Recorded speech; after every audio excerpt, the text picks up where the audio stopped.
Dihina dan direndahkan oleh bosnya sendiri di depan banyak orang. Inilah nasib seorang office boy tampan bernama Aditya, yang kepergok sedang asyik membaca buku saat jam kerja. Sang CEO, Anissa, seorang janda cantik yang terkenal dingin, murka besar. Namun, apa jadinya jika buku yang dibaca Aditya itu bukanlah buku sembarangan? Dan apa yang terjadi ketika Anissa tahu bahwa di balik seragam office boy itu, tersimpan rahasia besar yang justru akan menyelamatkan perusahaannya dari kehancuran? Musik jeda lembut. Selamat datang kembali di Ken Arok Productions. Kisah ini akan mengaduk-aduk perasaan Anda.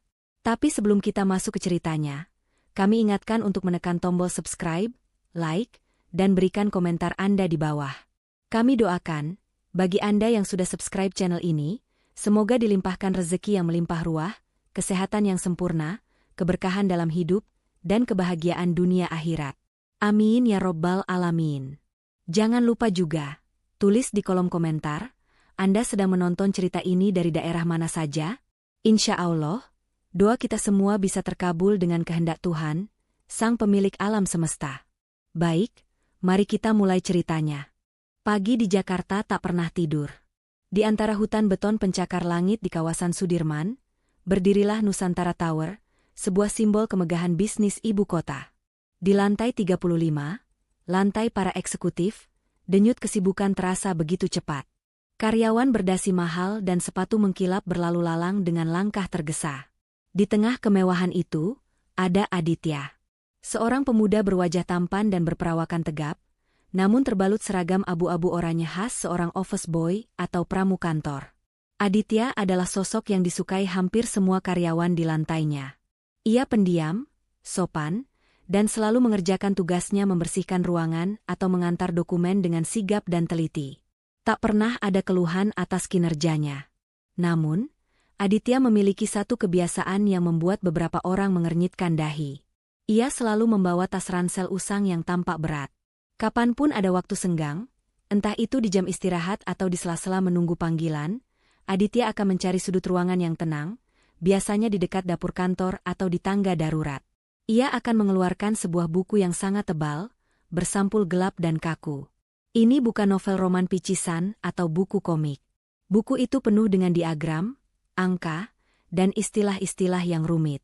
Aditya akan tenggelam di dalamnya, matanya bergerak cepat, seolah sedang melahap setiap kata. Ia seakan membangun dunianya sendiri, terisolasi dari hiruk-pikuk kantor. Sementara itu, di ruangan paling mewah di sudut lantai 35, seorang wanita cantik sedang memijat pelipisnya. Dialah Anissa, CEO Nusantara Group. Di usianya yang baru menginjak awal 30-an, Anissa harus memikul beban yang sangat berat. Ia mewarisi perusahaan itu secara tiba-tiba setelah suaminya meninggal dunia dalam sebuah kecelakaan. Di kantor, Anissa dijuluki si Ratu Es. Bukan tanpa alasan. Ia memimpin dengan tangan besi, menuntut kesempurnaan, dan hampir tidak pernah tersenyum.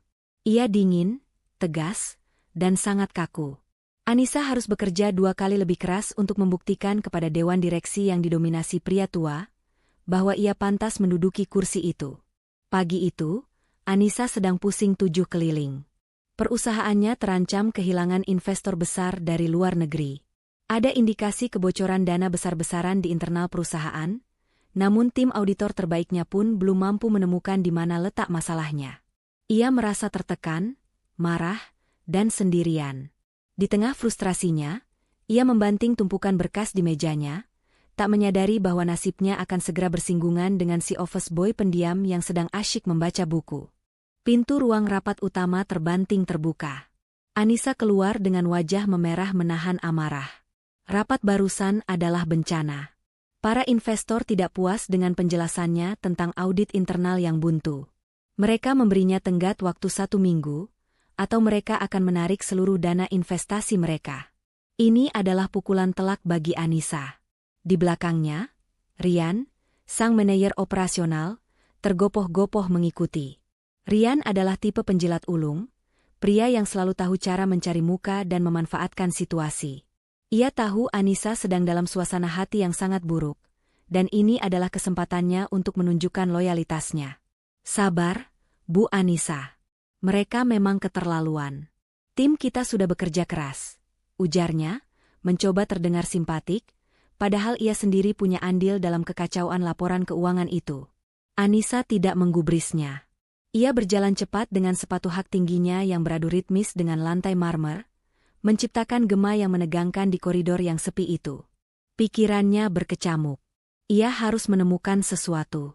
Ia butuh kambing hitam, atau lebih baik lagi, ia butuh solusi, dan ia butuhnya sekarang. Kemarahannya sedang mencari pelampiasan. Langkahnya membawanya melewati area pantry atau dapur kantor, tempat di mana para karyawan biasa mengambil kopi. Saat itulah, matanya menangkap sebuah pemandangan yang seketika menghentikan langkahnya.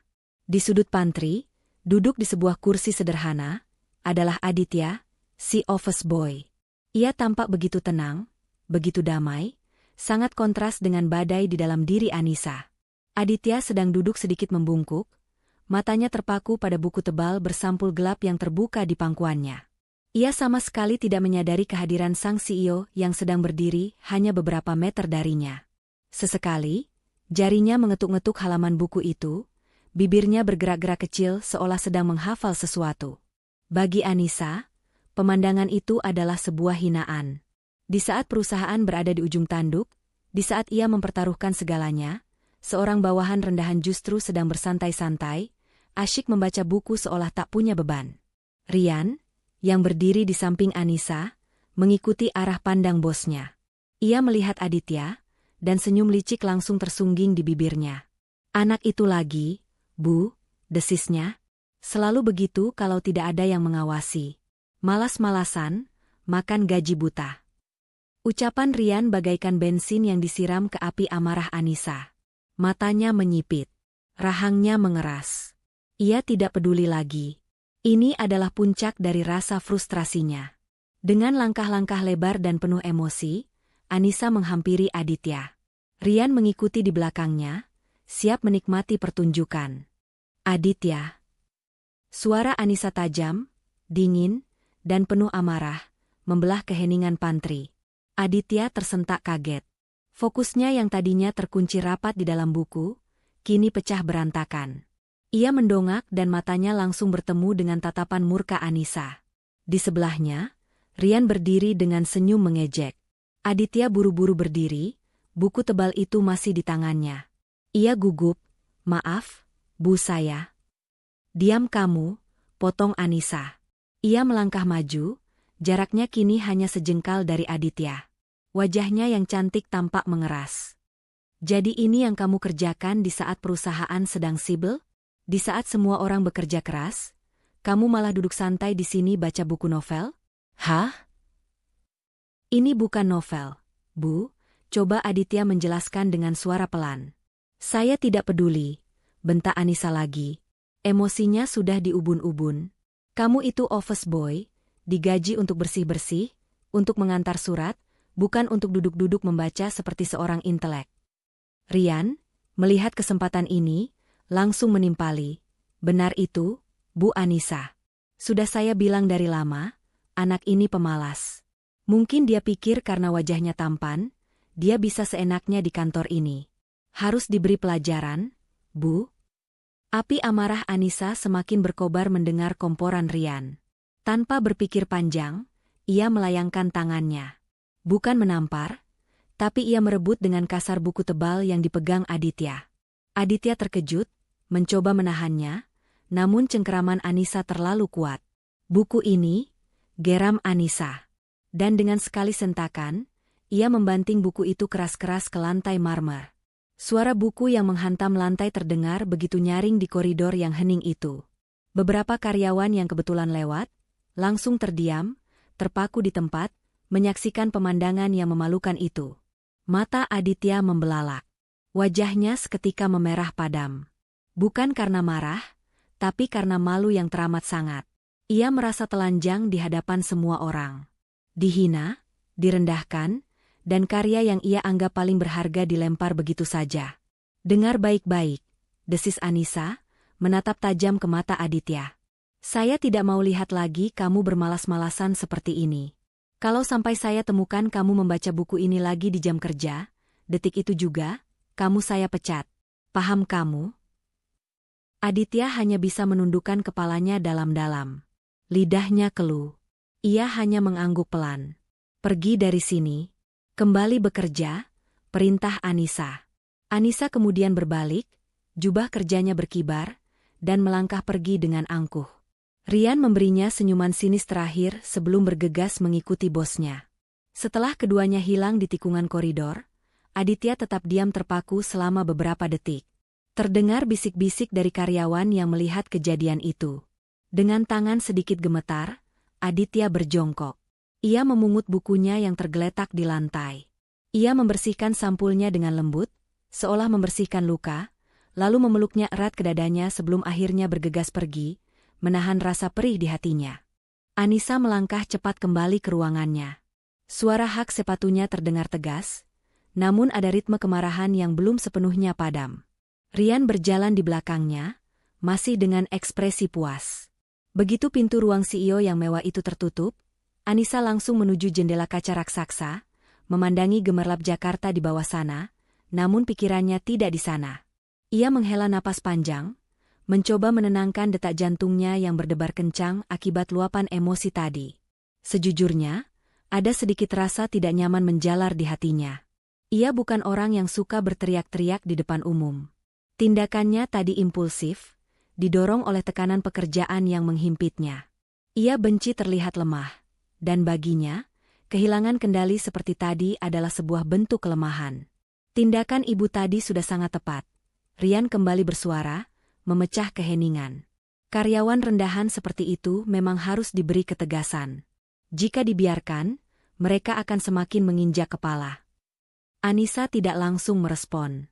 Pikirannya melayang kembali ke pantry. Ke cara Aditya menunduk, ke wajahnya yang memerah menahan malu. Dan ke sampul buku itu. Sesaat sebelum ia membantingnya, matanya sempat menangkap sepersekian detik judul di sampul buku berwarna gelap itu. Judulnya bukan novel picisan seperti yang ia tuduhkan. Ia samar-samar mengingat kata-kata yang tercetak di sana. Sesuatu seperti analisis, audit, forensik. Anissa mengernyitkan dahi. Itu judul buku yang sangat spesifik, sangat teknis. Bukan bacaan santai seorang office boy. Mengapa seorang pramukantor membaca buku tentang audit forensik? Sebuah kebetulan yang aneh, mengingat masalah yang sedang ia hadapi di perusahaan. Bu Anissa, panggil Rian lagi, melihat bosnya hanya diam melamun. Anissa tersentak. Ia menggelengkan kepalanya pelan, mengusir pikiran aneh itu. Ah, sudahlah, katanya, suaranya kembali dingin dan profesional. Itu tidak penting. Mau dia baca buku apapun, dia tetap melanggar aturan. Tentu saja, Bu, Rian langsung mengiyakan. Omong-omong soal audit, Bu, saya baru dapat kabar dari tim keuangan. Sepertinya ada masalah lagi di laporan vendor Sinar Jaya. Angkanya tidak cocok dengan laporan kuartal 3. Perhatian Anissa langsung teralihkan. Sinar Jaya adalah salah satu vendor terbesar mereka. Apa maksudmu tidak cocok? Bukankah laporan itu sudah kamu periksa? Tanyanya tajam. Sudah, Bu. Tapi sepertinya ada. Anissa mengangkat tangannya, menghentikan ucapan Rian. Rasa bersalah sesaatnya pada Aditya langsung lenyap, terkubur oleh tumpukan masalah yang jauh lebih mendesak. Ia kembali menjadi si Ratu Es. Jangan beri saya alasan. Kumpulkan tim keuangan sekarang. Saya mau rapat 15 menit lagi. Rian mengangguk patuh dan segera keluar ruangan. Anissa kembali menatap keluar jendela.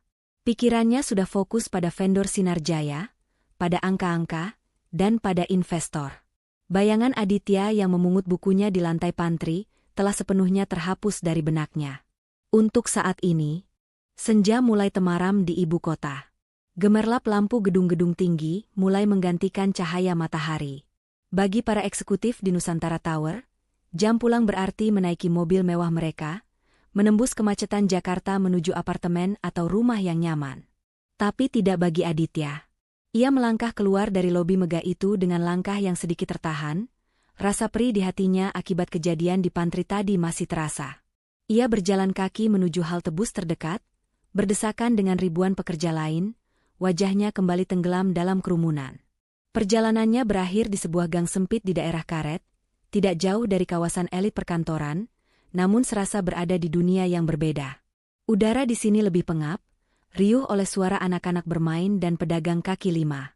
Aditya masuk ke sebuah rumah kos sederhana, dan menaiki tangga menuju kamarnya di lantai 2. Pintu kayu itu berderit pelan saat dibuka. Kamarnya sempit, mungkin tak lebih dari 3 kali 3 meter. Hanya ada satu kasur lantai tipis, lemari plastik kecil, dan sebuah meja belajar lipat. Tidak ada pendingin udara, hanya kipas angin kecil yang berputar lesu. Namun, yang membuat kamar itu istimewa adalah isinya. Di satu sisi dinding, rak-rak kayu sederhana yang ia buat sendiri penuh sesak dengan buku-buku. Buku-buku akuntansi, manajemen keuangan, hukum bisnis, dan tentu saja, beberapa buku tebal tentang audit forensik. Inilah rahasia Aditya yang sebenarnya. Ia meletakkan tasnya, dengan hati-hati mengeluarkan buku, analisis audit forensik tingkat lanjut, yang tadi dibanting Anissa. Ia mengelus sampulnya, merapikan sedikit sudut yang terlipat. Disinilah Aditya menanggalkan seragam office boy-nya, dan berganti menjadi dirinya yang sesungguhnya. Aditya adalah mahasiswa tingkat akhir kelas malam di salah satu universitas ekonomi terbaik di Jakarta. Ia bukan mahasiswa biasa. Ia adalah penerima beasiswa penuh, karena otaknya yang cemerlang. Ia selalu menjadi yang terbaik di kelasnya.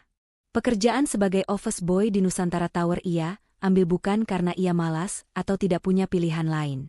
Ia membutuhkannya.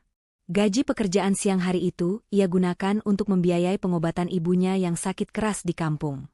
Sementara beasiswanya hanya menanggung biaya kuliah. Ia rela menelan harga diri, rela menyembunyikan identitasnya, demi mengirim uang ke desa.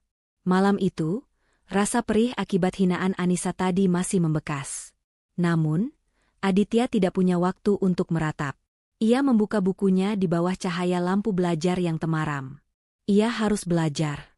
Ia harus lulus. Ia harus sukses. Tekad di matanya jauh lebih terang daripada lampu di kamarnya. Malam semakin larut di Nusantara Tower. Di saat sebagian besar karyawan sudah beranjak pulang, lampu di ruang rapat utama lantai 35 justru masih menyala terang. Anissa memijat pangkal hidungnya. Wajahnya pucat karena lelah, namun matanya menyorot tajam. Di hadapannya, Rian dan 2 orang dari tim auditor internal duduk tegang. Layar proyektor besar di depan mereka menampilkan barisan angka dan tabel-tabel yang rumit. Ini adalah data yang lebih dalam dari vendor Sinarjaya, masalah yang tadi pagi disinggung oleh Rian. Apa yang awalnya tampak seperti kesalahan kecil, kini menganga lebar bagaikan luka busuk. Jadi, apa kesimpulan kalian setelah seharian memeriksa? Suara Anissa terdengar serak, menahan emosi yang siap meledak. Salah satu auditor, pria berkacamata tebal, berdeham gugup. Begini, Bu, setelah kami telusuri berulang kali, ini sepertinya hanya kesalahan input data yang kompleks. Ada beberapa tagihan ganda yang lolos dari sistem otomatis kita. Rian buru-buru menimpali, mencoba menenangkan. Betul, Bu. Murni kesalahan teknis. Kami akan segera perbaiki laporannya dan kirimkan revisi terbaru kepada investor besok pagi. Anissa menatap mereka satu persatu. Wajahnya dingin tak berekspresi. Lalu ia tertawa sinis. Tawa yang kering dan tanpa humor. Kesalahan input data? Desisnya. Kesalahan input data yang jumlahnya puluhan miliar rupiah? Kalian pikir saya bodoh? Suasana ruangan langsung mendingin beberapa derajat. Ini bukan kesalahan. Ini pola. Anissa berdiri, tangannya menunjuk tajam ke layar. Lihat polanya. Ini terjadi di akhir kuartal 3, dan terulang lagi di kuartal 4. Selalu dari vendor yang sama, tapi dialihkan ke kode-kode proyek yang berbeda-beda. Ini disengaja. Ini penggelapan dana. Rian dan tim auditornya terdiam. Tapi, Bu, sang auditor mencoba membela diri. Kami sudah periksa alur kasnya. Semua terlihat normal. Tanda tangannya lengkap. Prosedurnya sudah sesuai. Tidak ada yang mencurigakan. Justru itu masalahnya, bentak Anissa. Amarahnya kini tak tertahan lagi. Semuanya terlalu normal. Terlalu rapi. Ini pekerjaan orang dalam yang sangat paham seluk-beluk sistem kita. Sangat paham cara menutupi jejaknya. Kedua auditor itu menunduk. Mereka buntu. Mereka tidak tahu harus mencari kemana lagi. Kecurigaan Anissa terbukti benar. Ada pengkhianat di dalam perusahaannya, dan tim ahlinya sendiri tidak mampu menemukannya. Anissa merasa putus asa. Investor memberinya waktu 1 minggu. Waktu terus berjalan. Ia merasa dikhianati dan dijebak dari dalam. Keluar, perintahnya dengan suara pelan namun mematikan. Kalian semua keluar. Saya mau berpikir sendiri. Rian dan timnya buru-buru membereskan laptop mereka dan pergi dari ruangan itu, meninggalkan Anissa sendirian. Anissa terduduk lemas di kursinya. Ruangan mewah itu terasa hampa dan dingin. Ia sendirian dalam krisis terbesar dalam karirnya. Ia butuh keajaiban, dan ia butuh segera. Larut malam. Nusantara Tower kini lengang. Hanya lampu-lampu temaram di koridor yang menyala, dan suara mesin pendingin ruangan yang mendengung pelan. Di lantai 35, Anissa telah lama pulang dengan membawa kekecewaan dan rasa putus asa. Ruang rapat utama yang tadi tegang, kini gelap dan kosong. Beberapa saat kemudian, pintu ruangan itu terbuka pelan. Aditya masuk, mendorong troli pembersihnya. Ini adalah bagian dari giliran kerjanya. Membersihkan ruang-ruang rapat eksekutif setelah semua orang pulang. Ia menyalakan lampu layanan, cahaya kuning redup menerangi ruangan. Sisa-sisa rapat yang kacau masih terlihat jelas. Cangkir-cangkir kopi yang sudah dingin, kertas-kertas tisu yang diremas, dan papan tulis putih raksasa yang masih penuh dengan coretan. Aditya menghela napas. Ia mulai bekerja. Mengambil cangkir, mengelap tumpahan kopi di meja kayu yang mahal, merapikan kursi-kursi. Pekerjaan terakhirnya adalah membersihkan papan tulis itu, menghapus semua jejak rapat yang frustrasi tadi. Ia mengambil penghapus dan kain lap, lalu melangkah mendekati papan tulis itu. Ia sudah siap menyapukan penghapus, namun matanya terhenti. Papan itu penuh dengan angka, diagram alur kas, dan nama-nama vendor. Di bagian tengah, ditulis dengan spidol merah dan dilingkari besar-besar, vendor Sinar Jaya. Di bawahnya ada kolom-kolom bertuliskan, kuartal 3, dan kuartal 4. Dengan barisan kode proyek dan angka-angka nominal rupiah yang fantastis. Awalnya, itu hanya coretan acak bagi Aditya. Tapi semakin lama ia memandangnya, otaknya yang cemerlang mulai bekerja. Ini bukan sekadar angka. Ini adalah masalah. Ini adalah teka-teki. Apa yang ia lihat di papan tulis itu adalah persis seperti studi kasus yang sedang ia pelajari di buku, analisis audit forensiknya. Matanya yang terlatih mulai memindai data itu. Tim auditor Anissa telah memeriksa ini dan tidak menemukan apa-apa. Mereka bilang prosedurnya normal. Tapi Aditya melihat sesuatu yang lain. Prosedurnya normal, gumamnya pelan pada dirinya sendiri, tapi waktunya tidak normal. Ia melihat sebuah pola yang ganjil. Ada beberapa tagihan dengan nilai besar dari Sinar Jaya, yang semuanya dimasukkan di hari-hari terakhir sebelum penutupan buku kuartal 3. Dan pola yang sama persis terulang di kuartal 4. Tagihannya terlihat sah karena dialokasikan ke kode proyek yang berbeda. Tapi jumlahnya, beberapa angka terlihat identik. Aditya meletakkan penghapusnya. Ia mendekatkan wajahnya ke papan tulis. Jarinya menelusuri 2 alur transaksi yang berbeda. Satu di kuartal 3, satu di kuartal 4. Vendor yang sama. Jumlah yang nyaris sama.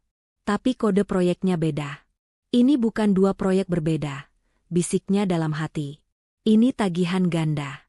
Mereka menagih 2 kali untuk pekerjaan yang sama, tapi menyembunyikannya di pos anggaran proyek yang berbeda. Tim auditor pasti hanya memeriksa kesesuaian tagihan dengan 1 kode proyek saja.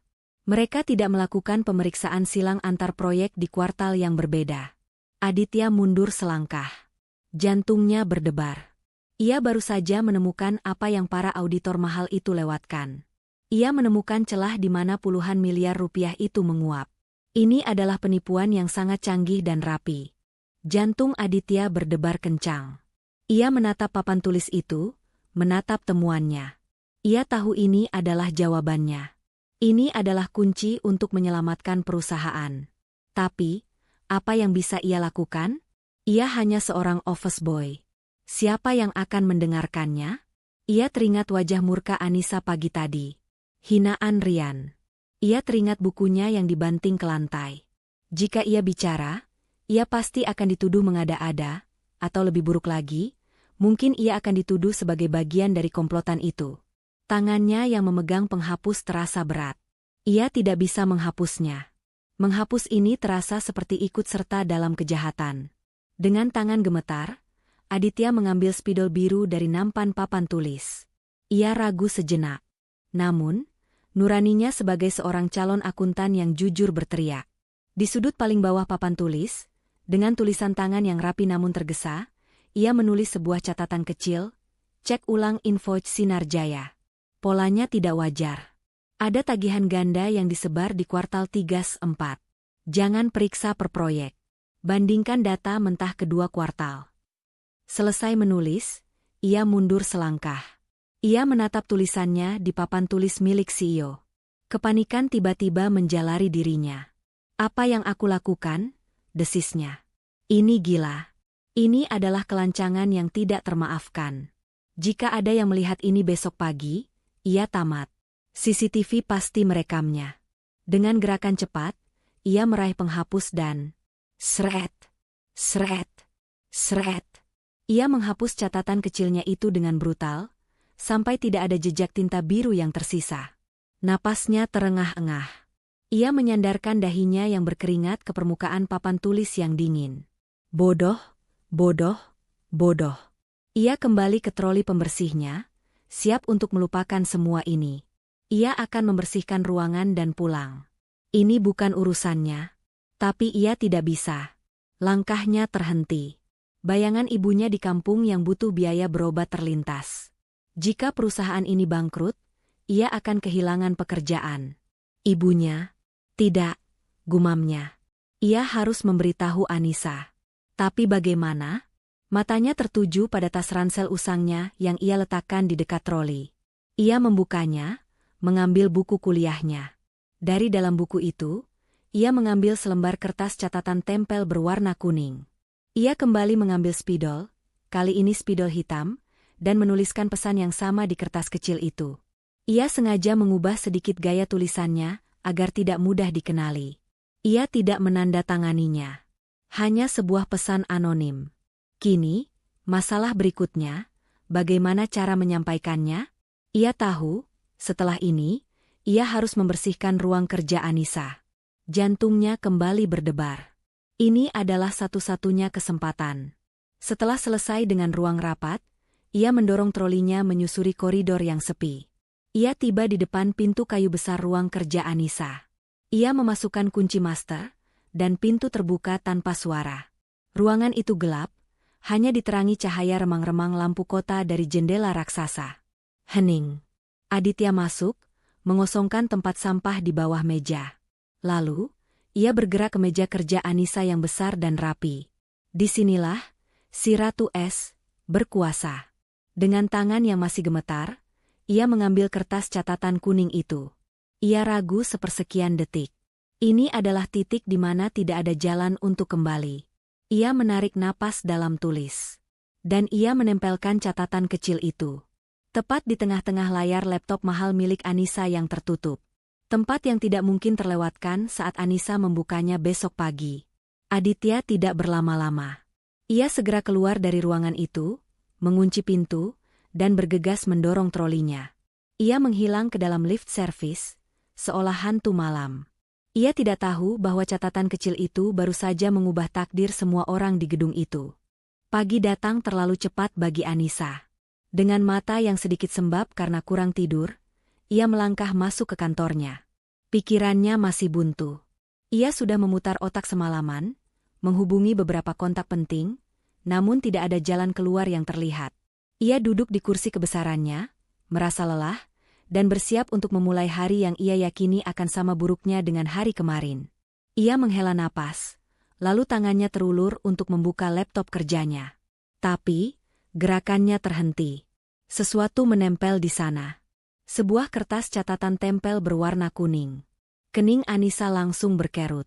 Siapa yang berani-beraninya menempelkan catatan di laptop pribadinya? Ruangan ini area terlarang. Ia mengambil kertas itu dengan kesal, siap meremas dan membuangnya.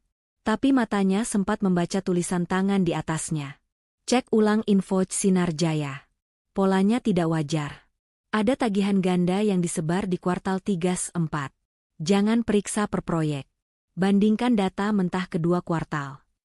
Anissa terdiam. Jantungnya berdetak sedikit lebih cepat.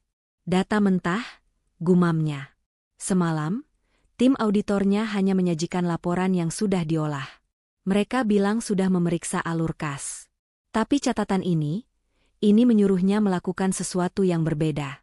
Rasa kesalnya berubah menjadi skeptis. Ini pasti kerjaan salah satu auditornya yang terlalu takut untuk bicara langsung padanya. Atau mungkin ini jebakan dari Rian? Tidak, Rian tidak akan sebodoh ini. Ia menatap kertas kuning kecil di tangannya. Sebuah pesan anonim. Ini konyol. Tapi di saat yang sama, ia sudah kehabisan pilihan. Ia tidak punya apa-apa lagi. Tidak ada salahnya mencoba. Desisnya, ia menekan tombol interkom di mejanya. Rian, panggilnya, suaranya terdengar datar. Bawa ke ruangan saya semua data mentah tagihan dari Sinar Jaya untuk kuartal 3 dan 4. Saya tidak mau laporan ringkasan. Saya mau setiap baris transaksi yang masuk ke sistem. Sekarang. 15 menit kemudian, Rian masuk dengan membawa sebuah hard disk eksternal, wajahnya sedikit bingung. Ini datanya, Bu. Tapi ini filenya sangat besar dan berantakan. Tim kami belum. Tinggalkan saja, potong Anissa. Setelah Rian keluar, Anissa mengunci pintu ruangannya dari dalam. Sesuatu yang jarang ia lakukan. Ia menancapkan hard disk itu. Ribuan baris data memenuhi layar komputernya. Ia mulai bekerja, mengikuti instruksi dari catatan misterius itu. Ia membuka dua jendela berdampingan, data mentah kuartal 3 dan data mentah kuartal 4. Ia mulai membandingkan. 1 jam berlalu. Matanya perih menatap angka-angka. Belum ada yang aneh. Semua terlihat normal. Ia hampir menyerah. Namun, ia teringat kata, pola. Ia mulai menyortir data bukan berdasarkan tanggal, tapi berdasarkan jumlah nominal. Dan saat itulah, ia menemukannya. Matanya membelalak. Bingo, desisnya pelan. Di data kuartal 3, ada tagihan 7.250.000.000 rupiah untuk proyek renovasi lobi. Dan di data kuartal 4, ada tagihan 7.250.000.000 rupiah lagi, jumlah yang persis sama, namun untuk kode proyek pengembangan sistem IT. Ia memeriksa lagi. Tagihan 5 miliar. Muncul di kedua kuartal dengan kode proyek berbeda. 3 miliar. Muncul lagi. Ini bukan kesalahan. Ini adalah pencurian yang direncanakan dengan sempurna, disembunyikan di depan mata semua orang. Catatan kecil itu benar. Seseorang telah membocorkan rahasia ini padanya. Napas Anissa tercekat. Rasa putus asanya lenyap, digantikan oleh gelombang adrenalin yang dingin. Ia kini tahu di mana letak kebocorannya. Tapi pertanyaan yang lebih besar muncul di benaknya. Siapa? Siapa analis jenius yang berani memberinya petunjuk ini? Pikiran Anissa berputar cepat. Ia kini memegang sepotong kebenaran. Ia tahu bagaimana penipuan itu bekerja, tapi ia tidak tahu siapa pelakunya, dan ia tidak tahu siapa yang memberinya petunjuk ini. Apakah si pemberi pesan adalah teman yang takut, atau musuh yang sedang bermain catur dengannya? Ia harus tahu. Hanya ada satu cara untuk mengetahuinya. Anissa kembali menekan interkom, kali ini menghubungkannya langsung ke kepala keamanan gedung. Saya mau rekaman CCTV dari koridor lantai 35 dan di dalam ruangan saya, tadi malam. Mulai dari jam 9 malam sampai jam 6 pagi ini. Kirimkan tautan rekamannya ke komputer saya. Segera. Dan ini rahasia. Perintah seorang CEO adalah mutlak. Dalam 5 menit, tautan itu masuk ke surelnya. Anissa membuka rekaman itu, matanya terpaku ke layar. Ia mempercepat tayangan. Ia melihat dirinya sendiri meninggalkan kantor dengan wajah lelah. Ia melihat Rian dan tim auditornya keluar dari ruang rapat. Lalu, koridor itu kosong selama hampir 2 jam. Kemudian, sekitar pukul 1 dini hari, pintu lift servis terbuka. Seorang petugas kebersihan keluar, diikuti oleh Aditya yang mendorong troli pembersihnya.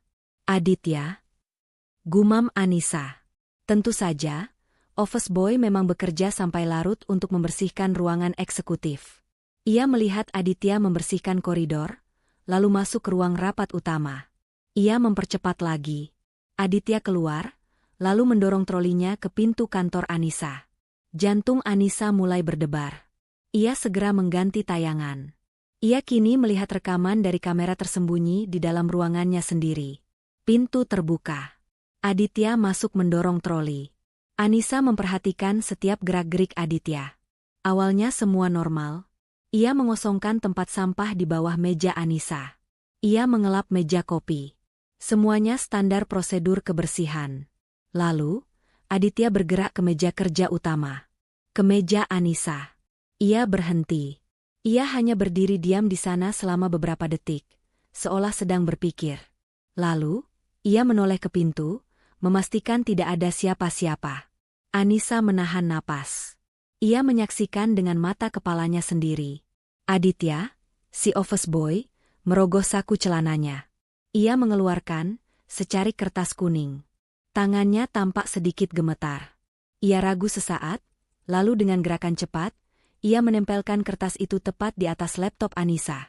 Setelah itu, ia bergegas menyelesaikan pekerjaannya dan keluar dari ruangan. Anissa terperangah. Ia memundurkan rekaman itu. Ia memutarnya lagi. Dan lagi. Aditya. Bukan Rian. Bukan auditornya. Tapi si office boy yang ia permalukan kemarin. Tiba-tiba, ingatannya melesat kembali ke kejadian di pantry. Wajah Aditya yang memerah. Dan buku yang ia banting ke lantai. Analisis. Audit forensik. Gumam Anissa, kata-kata itu kini terngiang jelas di kepalanya. Anissa menutup laptopnya dengan pelan. Tangannya gemetar. Jadi, buku itu nyata. Bocah itu, pemuda itu, dia bukan sedang membaca novel.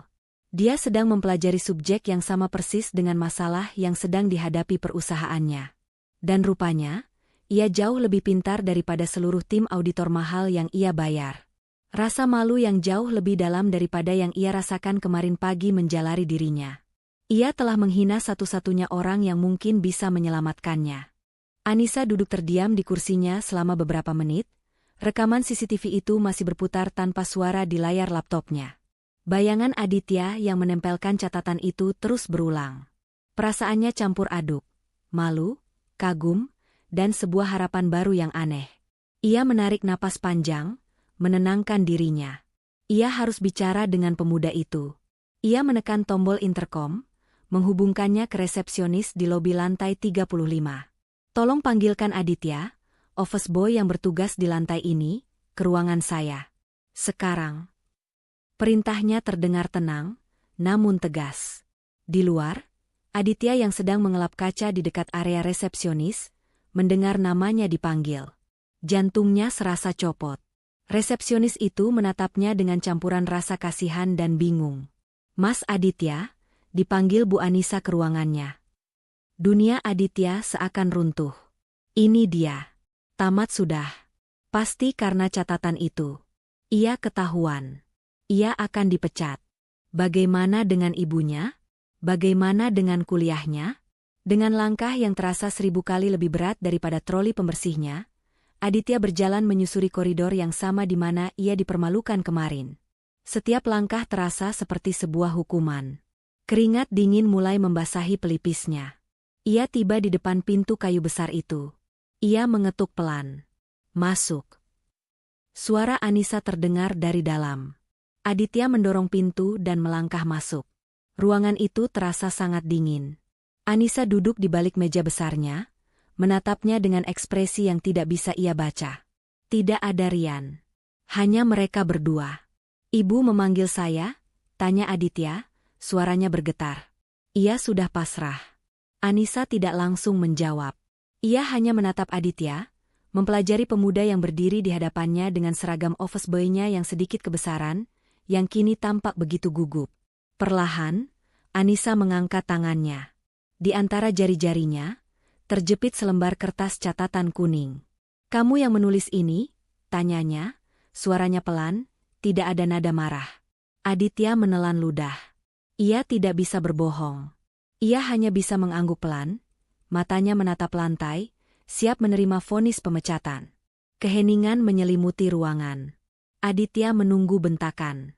Tapi yang terjadi selanjutnya di luar dugaan. Anissa membuka laci mejanya. Ia mengeluarkan sesuatu. Sebuah buku bersampul gelap. Buku miliknya. Buku, analisis audit forensik tingkat lanjut. Anissa pasti menyuruh seseorang mengambilnya dari pantry setelah insiden kemarin. Anissa meletakkan buku itu dengan pelan di atas meja mahalnya.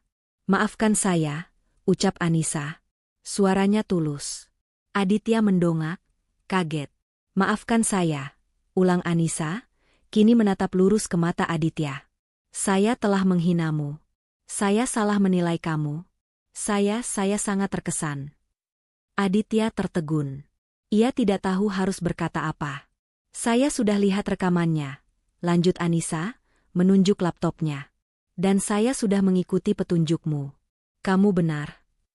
Ia berhenti sejenak, lalu mencondongkan tubuhnya sedikit. "Pertanyaannya adalah, siapa kamu sebenarnya, Aditya? Kenapa seorang office boy membaca buku ini dan tahu lebih banyak dari tim auditor saya?" Ini adalah momen kebenaran. Aditya menarik napas dalam-dalam. Rasa takutnya perlahan menguap, digantikan oleh kelegaan. Ia akhirnya menceritakan semuanya. Tentang kuliah malamnya, tentang beasiswanya, tentang ibunya yang sakit di kampung, dan tentang bagaimana ia mempelajari kasus-kasus seperti ini di bukunya. Anissa mendengarkan setiap kata yang keluar dari mulut Aditya.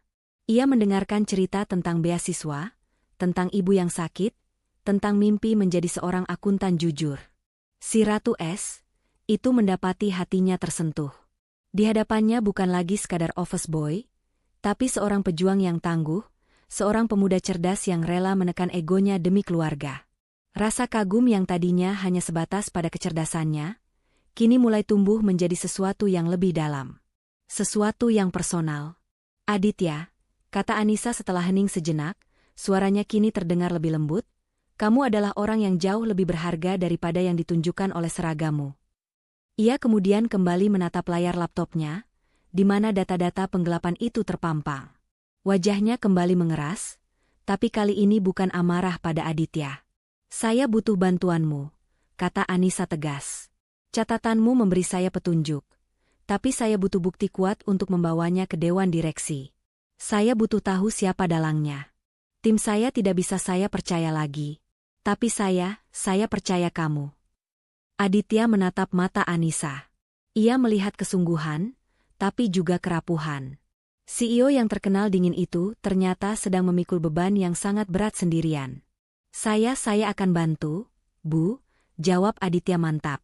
Maka, dimulailah sebuah aliansi yang paling tak terduga di Nusantara Tower. Selama seminggu berikutnya, mereka bekerja dalam kerahasiaan penuh.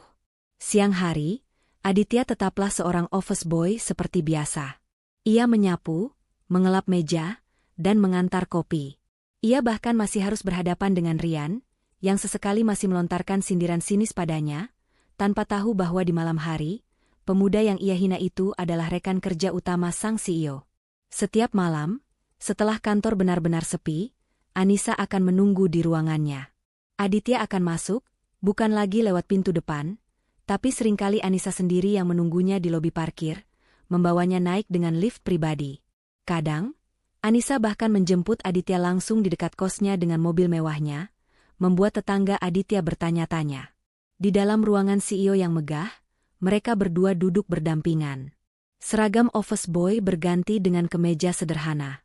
Aroma kopi yang baru diseduh, kadang dibuatkan Anissa untuk Aditya, kadang sebaliknya, mengisi ruangan. Mereka membongkar ribuan data, menelusuri jejak digital, dan menghubungkan titik-titik yang terputus. Di sela-sela analisis data yang menegangkan, dinding di antara mereka mulai runtuh. Anissa tak lagi melihat Aditya sebagai bawahan, tapi sebagai rekan yang brilian. Aditya tak lagi melihat Anissa sebagai Ratu S, tapi sebagai wanita kuat yang sebenarnya kesepian di puncak. Mereka berbagi cerita. Aditya bercerita tentang mimpinya dan ibunya. Anissa bercerita tentang tekanannya sebagai janda muda yang memimpin perusahaan, tentang bagaimana ia merindukan almarhum suaminya.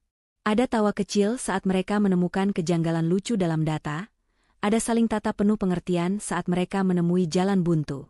Sebuah jembatan emosional mulai terbangun, di atas tumpukan berkas keuangan yang rumit. Malam ke-6 dari operasi rahasia mereka. Ruangan Anissa sudah berubah menjadi pusat komando. Cangkir-cangkir kopi yang sudah kosong bertumpuk, dan papan tulis kaca di ruangan itu kini penuh dengan coretan alur data, hasil analisis Aditya. Mereka sudah tahu bagaimana uang itu dicuri, melalui tagihan ganda yang disamarkan dalam pos proyek berbeda. Kini, mereka butuh siapa dalangnya. Semua jejak digital di sistem keuangan sudah dibersihkan dengan sangat rapi, kata Aditya, matanya lelah namun otaknya bekerja tajam. Ia menatap layar. Siapapun ini, dia tahu apa yang dia lakukan. Dia tahu cara menutupi jejaknya di sistem akuntansi. Anissa menyandarkan punggungnya di kursi. Jadi kita buntu? Desisnya, frustrasi. Belum tentu, jawab Aditya. Dia mungkin bisa membersihkan jejak di sistem keuangan. Tapi dia tidak mungkin membersihkan jejaknya di log server utama. Sistem itu mencatat setiap perintah yang diketik dari setiap komputer di kantor ini. Termasuk perintah untuk membuat kode proyek palsu itu. Mata Anissa berbinar. Itu dia. Akses log server, perintahnya pada dirinya sendiri. Menggunakan akses super administrator miliknya, Anissa masuk ke jantung sistem data perusahaan. Aditya berdiri di sampingnya, membacakan baris-baris kode yang harus dicari. Mereka mengetikkan kode proyek palsu, pengembangan sistem itu. Layar berkedip. Menampilkan data. Proyek dibuat pada. Aditya membaca, tanggal 10 April. 3 bulan sebelum rapat pengajuan proyek itu sendiri. Ini sudah direncanakan. Siapa yang membuatnya? Tanya Anissa, suaranya tegang. Aditya menunjuk satu baris di layar. ID pengguna, RAND NSY, dibuat dari terminal komputer di lantai 34 ruang manajer operasional. Keheningan melanda ruangan. Hanya terdengar suara dengungan pendingin udara. Rian? Bisik Anissa. Wajahnya pucat pasi.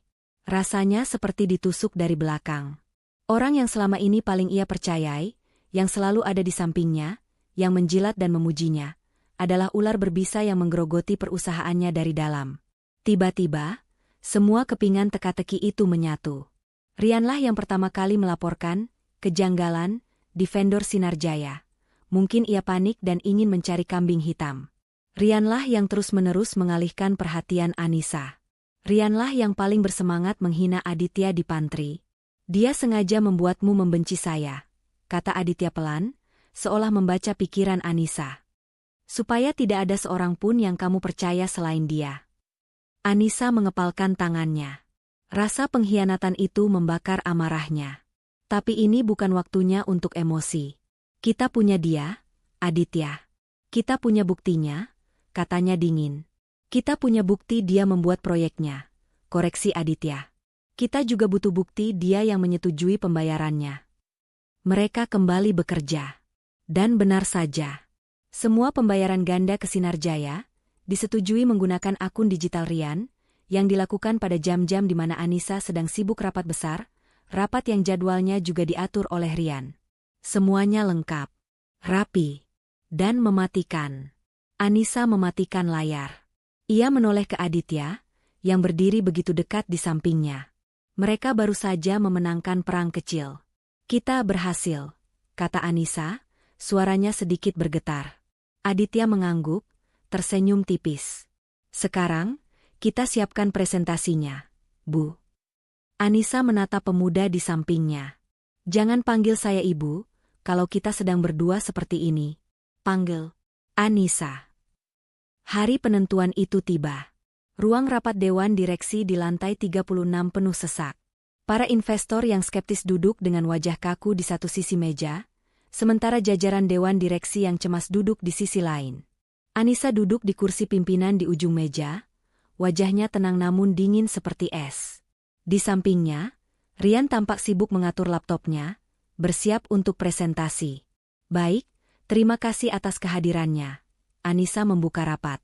Seperti yang kita tahu, kita menghadapi masalah serius dalam audit keuangan kita. Pak Rian, selaku manajer operasional yang juga memimpin tim investigasi internal, akan memaparkan temuannya. Rian berdiri dengan penuh percaya diri. Senyum palsunya mengembang. Ia merasa ini adalah panggungnya. Ia memulai presentasinya, menampilkan data-data rumit yang sudah ia manipulasi. Ia dengan lihai menjelaskan bahwa telah terjadi kesalahan sistem yang kompleks, dan dengan licik, ia mulai mengarahkan kesalahan itu pada salah satu manajer di divisi keuangan yang tidak hadir. Jadi, kesimpulannya, kata Rian, masalah ini murni kelalaian dari internal divisi keuangan. Saya merekomendasikan agar kita segera. Cukup, Pak Rian. Suara Anissa memotong presentasi Rian. Tajam dan jernih. Semua orang di ruangan itu menoleh ke Anissa. Rian tampak kaget. Maaf, Bu. Anissa berdiri. Ia menatap Rian dengan tatapan menusuk. Terima kasih atas laporan Anda. Sangat kreatif. Sindiran itu begitu halus namun menusuk. Tapi, sepertinya Anda melupakan beberapa detail penting. Anissa melanjutkan, selama seminggu terakhir, saya telah mempekerjakan seorang konsultan auditor eksternal khusus untuk meninjau kembali semua data mentah kita. Dan temuannya sangat berbeda dengan apa yang baru saja Anda sampaikan. Rian mulai terlihat gugup. Keringat tipis mulai muncul di dahinya. Auditor eksternal? Siapa, Bu? Ibu tidak memberitahu saya. Tentu saja tidak, jawab Anissa dingin. Sekarang, mari kita dengarkan analisis yang sebenarnya. Anissa mengangguk ke arah pintu. Sesuai aba-aba, pintu ruang rapat yang besar itu terbuka. Semua mata tertuju ke pintu. Dan yang melangkah masuk bukanlah seorang auditor tua berkacamata tebal. Yang masuk adalah Aditya. Ia tidak lagi memakai seragam abu-abu oranye. Hari ini, ia mengenakan setelan jas hitam yang pas di badannya, kemeja putih bersih, dan dasi biru tua. Ia tampak tajam, profesional, dan sangat tampan. Ia berjalan dengan langkah mantap, membawa laptopnya sendiri. Rian terbelalak. Wajahnya pucat pasi. Aditya, kamu? Apa-apaan ini? Dia kan cuma office boy, teriaknya, lupa diri. Dia adalah Aditya, kata Anissa dengan suara lantang, penuh wibawa. Analis forensik yang telah menemukan kebocoran di perusahaan ini. Silakan, Aditya. Aditya menancapkan laptopnya ke proyektor. Layar di belakang Rian langsung berganti, menampilkan log server yang ia temukan. Dengan suara yang tenang, lugas, dan penuh percaya diri, Aditya mulai membeberkan semuanya. Ia tunjukkan bukti pembuatan proyek fiktif. Ia tunjukkan alur transaksi tagihan ganda. Ia tunjukkan jejak digital persetujuan pembayaran yang dilakukan Rian pada jam-jam sibuk. Setiap kata, setiap angka yang ia ucapkan, adalah paku yang menancap di peti mati karir Rian. Rian terduduk lemas di kursinya, tubuhnya gemetar hebat. Ia tidak bisa membantah. Setelah 15 menit, Aditya mengakhiri presentasinya. Ruangan itu hening. Para investor dan dewan direksi menatap Rian dengan penuh amarah dan rasa jijik. Keamanan, perintah Anissa. 2 petugas keamanan yang sudah siaga di luar pintu, langsung masuk dan mencengkeram lengan Rian. Rian tidak melawan. Ia sudah kalah telak. Saat Rian digiring keluar ruangan, Anissa menatap Aditya. Di tengah kekacauan itu, tatapan mereka bertemu. Anissa tersenyum, senyuman yang tulus, bangga, dan penuh kekaguman. Perusahaannya selamat, dan ia tahu, ia berhutang segalanya pada pemuda yang berdiri gagah di depannya itu. Rapat dewan direksi hari itu berakhir dengan gempar. Para investor yang tadinya ingin menarik dana, kini justru berebut menjabat tangan Aditya, kagum pada pemuda jenius itu. Reputasi Anissa tidak hanya selamat, tapi meroket. Ia terbukti mampu membersihkan perusahaannya dari dalam. Tentu saja, perusahaan tidak tinggal diam. Hari itu juga, Anissa mengumumkan di depan seluruh dewan, bahwa Aditya diangkat menjadi kepala divisi audit internal yang baru dibentuk, melompati beberapa jenjang karir. Ia juga diberikan fasilitas apartemen perusahaan dan bonus yang jumlahnya fantastis. Hal pertama yang Aditya lakukan setelah menerima bonus itu, ia langsung menelepon ibunya, mengatakan bahwa ia akan mengirimkan uang untuk biaya pengobatan terbaik di rumah sakit Jakarta. Beban terberat di pundaknya selama bertahun-tahun akhirnya terangkat. 1 bulan berlalu. Nusantara Tower kini jauh lebih tenang. Di bawah pengawasan ketat Aditya, semua celah keuangan ditutup. Dan di bawah kepemimpinan Anissa, si Ratu S, yang dulu ditakuti itu, kini mulai lebih sering tersenyum. Ia memimpin dengan tegas, namun kini dengan hati. Hubungan kerja mereka yang intens di malam-malam menegangkan itu tidak pudar. Justru sebaliknya. Kepercayaan itu telah berevolusi menjadi sesuatu yang lebih dalam. Suatu sore, Anissa masuk ke ruangan baru Aditya. Aditya sedang tidak menganalisis data. Ia sedang membaca buku. Buku yang berbeda. "Buku apa lagi yang kamu baca?" tanya Anissa, suaranya kini terdengar hangat, jauh dari bentakan yang dulu ia lontarkan di pantry. Aditya mendongak dan tersenyum. Ia menutup buku itu. Judulnya, Merencanakan Masa Depan. "Hanya bacaan ringan," jawab Aditya. Ia kini jauh lebih percaya diri. Anissa berjalan mendekat, ia berdiri di samping meja Aditya, menatap pemuda yang telah mengubah hidupnya itu. "Aditya," katanya pelan, "perusahaan ini berhutang nyawa padamu. Tapi sepertinya aku juga." Aditya berdiri, kini mereka berhadapan. Jarak mereka dekat. "Anissa," balasnya, menggunakan nama itu dengan lembut. "Kita tim yang hebat dalam menganalisis masalah. Tapi ada satu hal yang tidak perlu kita analisis lagi." "Apa itu?" bisik Anissa. "Perasaan kita," jawab Aditya. "Aku tahu apa yang aku rasakan. Dan aku melihatnya juga di matamu, sejak malam kita menemukan jejak Rian." Anissa tidak membantah. Si Ratu S, itu akhirnya membiarkan hatinya terlihat. Ia tersenyum tulus. "Analisis diterima," katanya. Aditya tertawa pelan. Ia lalu mengulurkan tangannya, bukan untuk berjabat tangan, tapi untuk menggenggam jemari Anissa. Anissa menyambutnya.